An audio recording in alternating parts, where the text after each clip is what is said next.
CX की क्या उम्मीद है, कैसे सेंट्रलाइज पर जाना चाहेगा और टीयूएफटी से हम क्या उम्मीद लगा सकते हैं। देखिए सर, जिस भी तरीके से जब भी कोई कॉइन आता है उसकी पर्टिकुलर स्टेजेस फिक्स रहती है, जैसा कि मैंने अक्सर आपको बताया है। जो एयर ड्रॉप रहता है वो उसका सबसे पहला पार्ट रहता है। जो प्री सेल वगैरह करी थी इन्होंने, प्री सेल पूरी तरीके से बिगड़ गया है। प्री सेल का जो कॉन्सेप्ट था, कॉन्सेप्ट रखा था टीएफटी जो इस कंपनी ने या इस कॉइन ने, वो पूरी तरीके से बिगड़ गया है, ये आप समझ के चलिए। यानी जो कंपनी प्री सेल में लॉन्च करती है उसके नीचे कभी लाइफ टाइम में उस टोकन को नहीं आना चाहिए, ये लॉजिक कहता है। क्योंकि प्री सेल का मतलब ही वही होता है कि प्री सेल यानी अगर आपने पहले पैसा देकर के ख़रीदा है तो उसको आपको लॉन्ग टर्म में उसका बेनिफिट मिले। लेकिन ये एक अलग तरीके की प्री सेल देखी गई कि प्री सेल पे आने के बाद जब ये लाइव हुआ, ये एक्सचेंजेस पर आया, तो एक्सचेंजेस में उसके आधे या उसके लगभग 60% डिस्काउंट पे कॉइन मिल रहा है। तो प्री सेल पूरी तरीके से फेल हो गया है इस कंपनी का। जो कि पहली स्टेज रहती है, सबसे पहले एयर ड्रॉप होता है। एयर ड्रॉप कंपनी ने एक बार दिया था, वो सक्सेस रहा था 5000 वाला।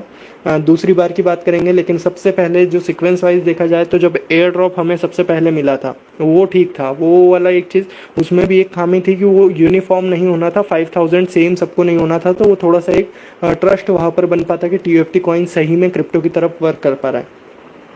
मैक्सिमम कॉइन्स में हमने देखा है कि मैक्सिमम जो छोटे कॉइन्स रहते हैं वो इसी तरीके से शुरुआत करते हैं, लेकिन एयर ड्रॉप जो अपने विश्वसनीय जो टीम रहती है, जो कम्युनिटी रहती है, उसको एक रैंडम अमाउंट्स में बांटा जाता है। जब वो उस एयर ड्रॉप का सिग्निफिकेंस और ज़्यादा इंपॉर्टेंट हो जाता है और वो सिग्निफिकेंस और बढ़ जाता है। तो वैसा कुछ नहीं करा गया था, पहले वहाँ पर यूनिफॉर्म रखा गया था 5000। तो वहाँ पर एक डाउट क्रिएट हुआ था कि क्या सब कुछ चीज़ें बेहतर चलेंगी। वहाँ से डाउट आगे बढ़ा और फिर दूसरी स्टेज पे गए हम कि प्रीसेल स्टार्ट हुआ, प्रीसेल 1 और प्रीसेल 2 होने लगा। तो वहाँ पर हमारे लिए ये एक प्रीसेल 1 जो कि टाइम बार बार बदलता रहा।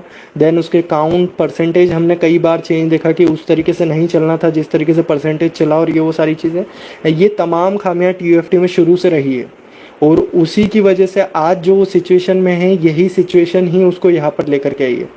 सबसे पहले इन सभी से पहले भी अगर शुरुआत की बात करते तो टीएफटी का सबसे गलत टाइम पे लॉन्च होना, वो उस समय लॉन्च हुआ था जिस समय पे नया प्लेटफॉर्म वगैरह ये सब चीज़ें चल रही थी। और उस समय इतना ज़्यादा उसको, यानी प्रीसेल 1 जब स्टार्ट हुआ था, ट्रेजर फन हमारे बीच में आया था प्लेटफॉर्म, और उस समय पे इस पर्टिकुलर कॉइन को लॉन्च करा गया था प्रीसेल के लिए।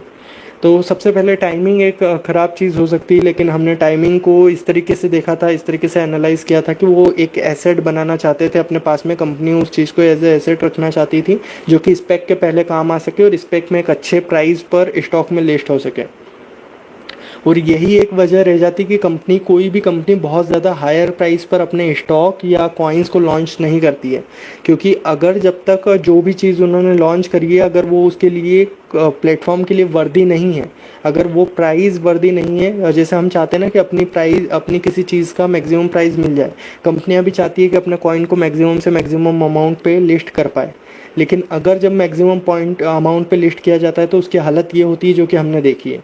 और अभी हो सकता था 0.0001 पे अगर लॉन्च करते या 001 पे अगर ये लॉन्च करते और उसके बाद ये धीरे धीरे करके भले ही अभी 0.004 तक पहुंचता, तो जहाँ से चालू हुआ था वहाँ तक पहुंचता, तो अभी लोगों के लिए उम्मीदें ज़्यादा बन जाती, उम्मीदें ये बन जाती कि चीज़ें पॉजिटिव वे में हुई हैं।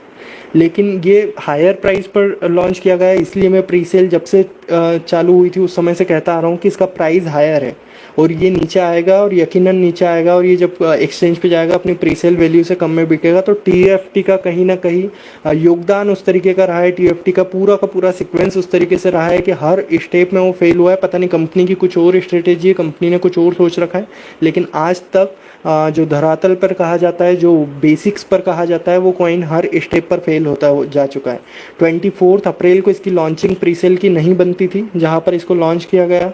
देन उसके बाद प्रीसेल 1 में जितनी तरीके की खामियां आई, कैलकुलेशन हमें हमेशा बिगड़ती हुई दिखी, परसेंटेज ऊपर नीचे होता हुआ दिखा, वो कहीं ना कहीं इसमें खामी थी। देन उसके बाद क्योंकि ये नया सिस्टम लॉन्च कर लिया गया था और 50 से 600 या 1200 तक के वादे कर दिए गए थे, अगर कंपनी से वो फिजिबल नहीं था तो इतना बड़ा ऑप्शन देना नहीं था। सबसे पहला पॉइंट निकल करके आता है कि अगर किसी ने 50 की गैस फीस लगाई है तो उसको अगर 600 देना पॉसिबल नहीं था महीने का, तो कंपनी ने वो वाली चीज़ को अलाउ क्यों किया, वो वाली चीज़ को प्रमोट क्यों किया। कि $50 डालिए और आप 600 या 1200 बनेगा। ये हमने सबसे पहले लगभग 27-28 अप्रैल को ये बात रखी थी कि इसके पीछे का कोई लॉजिक नहीं समझ में आता। फिर उस लॉजिक को ढूंढते ढूंढते कंपनी ने कहीं ना कहीं ये ज़रिया निकाला कि चलिए इसको DEX पर लेकर के जाते हैं। आप यकीन मानिए, आप CEX की डेट मांग रहे हैं, लेकिन मैं कहता हूँ कि अभी तक जिस तरीके से 24 को अगर कॉइन लॉन्च हुआ था, कम से कम उसको 1 महीने 1.5 महीने के फेज़ में प्री सेल में रहना था, देन उसको DEX पे जाना था। तो ये कंपनी की सिर्फ और सिर्फ गलत स्टेप्स या जल्दबाजी हो सकती है, क्योंकि ये स्टेक वाला अमाउंट क्लियर करना था तो DEX जैसे प्लेटफॉर्म, डिसेंट्रलाइज प्लेटफॉर्म पर पहले लाने की कोशिश की गई, और वो पहले लाना कहीं ना कहीं घातक साबित हुआ इस कॉइन के लिए। 0.04 पर आकर के ट्रेंड करा, कुछ टाइम तक ऊपर गया, अब बनाए 0.008 तक पहुंचा, देन उसके बाद थोड़ा नीचे आया, देन 0.0095 जैसे ही एयर ड्रॉप का अनाउंसमेंट हुआ था 0.095 वाले बार को छू करके आया। तो वहाँ पर भी खामियां बहुत थी, वहाँ तक भी जाकर के वापस नीचे आना, वो भी ठीक चीज़ें चल रही थी, लेकिन 0.004 के ऊपर बना हुआ था। उसके बाद कंपनी की दिमाग में एक और चीज़ आती है कि अब प्लेटफॉर्म के अंदर प्राइस बढ़ा दिया जाए, और 0.004 से 0.01 कर दिया गया। तो ऐसे कुछ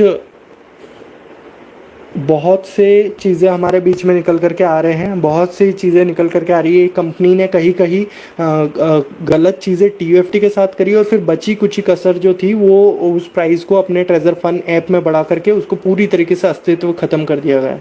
और उसी वजह से हम देख रहे हैं कि प्रीसेल अदरवाइज सारे स्टेप भी हो रहे थे, उसके बाद भी ये नीचे नहीं आ रहा था, 0.004 का बार मेंटेन करके रखा था कम से कम।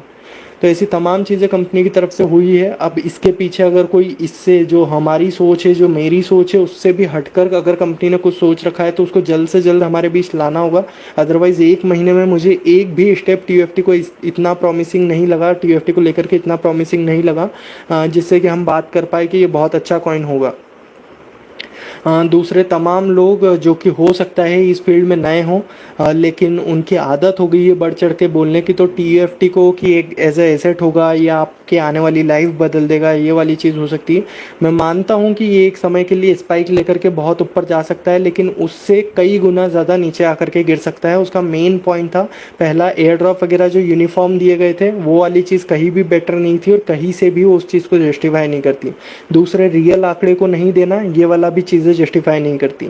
तीसरी चीज़, डिसेंट्रलाइज प्लेटफॉर्म पर वो वाली चीज़ आना कि ये अनआइडेंटिफाइड नेटवर्क से ये जो चीज़ें आई हैं, तो कंपनी ने कहीं ना कहीं वहाँ पर भी कुछ अमाउंट छुपाने की कोशिश की थी।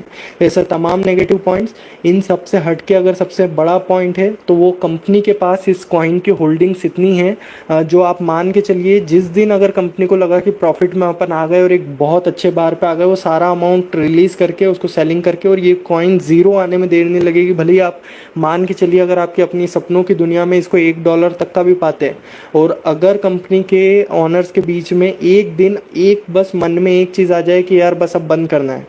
हर कॉइन के साथ ऐसा नहीं होता है। इवन जैसे जो बिटकॉइन के एग्जांपल देते हैं, जो इथेरियम के एग्जांपल देते हैं, उनके ऑनर्स के पास उतनी ऑनरशिप नहीं है। बिटकॉइन तो पूरी तरीके से डिस्ट्रीब्यूटेड है, तो उन कॉइन पे भी इवन क्रिप्टो में विश्वास नहीं किया जाता। इवन कई लोगों के मत अभी भी अलग है कि बिटकॉइन उतना ज़्यादा यूज़फुल नहीं रहेगा वो। तो उस फेज़ में इस तरीके का TUFT कॉइन कोई बहुत ज़्यादा आपके लिए एक प्रॉफिट पहुंचाएगा और आगे के लिए आप संभाल कर रखेंगे एक बहुत लंबी ड्यूरेशन के लिए, तो एक बहुत अच्छा फ़ायदा करके नहीं जाएगा। तो क्या इस बात से कंक्लूज़न निकालना चाहिए कि अभी के अभी हमें सेल कर देना चाहिए? तो ये बात का कंक्लूज़न ये भी नहीं है। आप तमाम लोग पूछ रहे हैं कि क्या अभी हमारे पास जो TUFT पड़ा है उसको डिसेंट्रलाइज एक्सचेंज पर लेकर के जाए, सेल कर दे, वो एक बहुत अच्छा फैसला नहीं साबित होगा। कुछ समय तक, मैं बोल रहा हूँ बहुत लंबा समय तक हमें नहीं रखना है TUFT को, लेकिन कुछ समय हमें रखना हमारी जिम्मेदारी हो जाएगी। वो जिम्मेदारी इसलिए हो जाएगी क्योंकि कॉइन जितना नीचे गिरता जा रहा है, कहीं ना कहीं टेंशन हमको भी होना चाहिए। जैसा मैंने पहले सेशन में कहा था, जब ये कॉइन पैनकेक पर गया था, ट्रस्ट वॉलेट पर आया था, डिसेंट्रलाइज पर आया था, उस समय मैंने एक बात कही थी आपसे, ये कॉइन में भले ही आपने निवेश किया हो ना किया हो, $100 $50 आपने डाला हो ना डाला हो, लेकिन ये जितना ऊपर जा पाएगा, अच्छे कैंडल्स बनाएगा, उससे हमको थोड़ा थोड़ा फ़ायदा मिलता रहेगा, और वो हमें नए विड्रॉल्स में भी हेल्प करेगा और वो हमें पुराने विड्रॉल्स में भी हेल्प करेगा। लेकिन वो कॉइन जिस तरीके से रेड होता रहा और भी नीचे नीचे डिप जाता रहा, तो वो कहीं ना कहीं ये विड्रॉल्स रुकने का एक कहीं ना कहीं कारण बना है।